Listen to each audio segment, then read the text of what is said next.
Болашаққа қарай экологиялық білім беру жобалары жасыл болашақ құру үшін бүгінгі ұрпақты экологиялық санасын қалыптастыру. Экологиялық білім берудің маңыздылығы.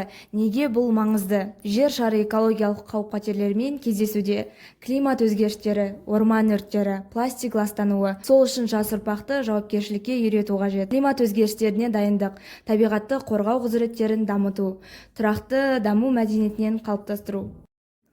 Инновациялық экологиялық білім беру жобалары. Сандық платформалар, мобильді қосымшалар мен онлайн курстар арқылы экологиялық білім беру. Интерактивті әдістер, ойындық үйрету, сценарийлік ойындар және жобалық жұмыс. Бірлестіктер, мектептер, үкімет, бизнес және НПО-лар арасындағы ынтымақтастық. Жасыл клуб, жас эко-лидер қоғамы. Қоғамның мүмкіндіктері. Жасыл клуб бұл экологияға құмар жастардың аймақтарында өзгешелік жасауға ұмтылатын қоғамы. Күнделікті шараларды ұйымдастыру, экологиялық кампанияларға қатысу, жетекшілік құзыреттерін дамыту. Жасыл мектеп, экологиялық қағидаларды оқу процесіне енгізу. Жасыл мектеп, экологиялық қағидаларды оқу процесін енгізу. Экологиялық пәндер, жобалық оқыту, жасыл аймақ.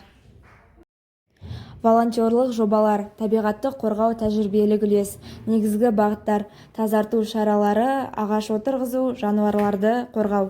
Нәтижелер: табиғат аймақтарын тазарту, ағаш отырғызу және орман қалпына келтіру. Жергілікті қоғамдағы экологиялық сананы арттыру.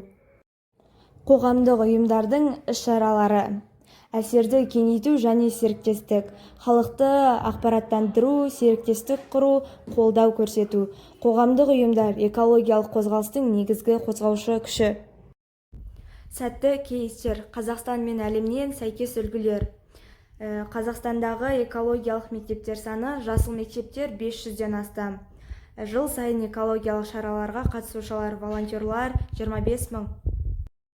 Әлем: елімізде жасыл жол бағдарламасы бойынша 100 000-даған ағаш отырғызылды. Жастар волонтерлық жобалар арқылы табиғатты қорғауға белсенді қатысты. Сингапур: жасыл мектептер барлық мектептерде, санитария және жасыл технологиялар. Финляндия: табиғат сағаты, әрбір мектепте табиғатты зерттеу сабақтары. Шақырыстар мен перспективалар. Шақырыстар: қаржыландыру, қамқорлық, саналық. Перспективалар: бүкіл елдік жалғастыру, технологияларды интеграциялау, халықаралық серіктестік.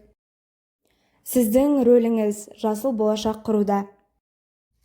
Үйреніңіз, экологиялық білім алыңыз және өзіңізді дамытыңыз. Қатысыңыз, жасыл клубтар мен волонтерлық жобаларға қосылыңыз. Үйретіңіз, басқаларға экологиялық қағидаларды үйретіңіз, әрекет етіңіз. Әр күні экологиялық шешімдер қабылдаңыз. Жасыл болашақ бұл біздің қолымызда. Әрбір шағын әрекет табиғат үшін үлкен қадам. Назарларыңызға рахмет.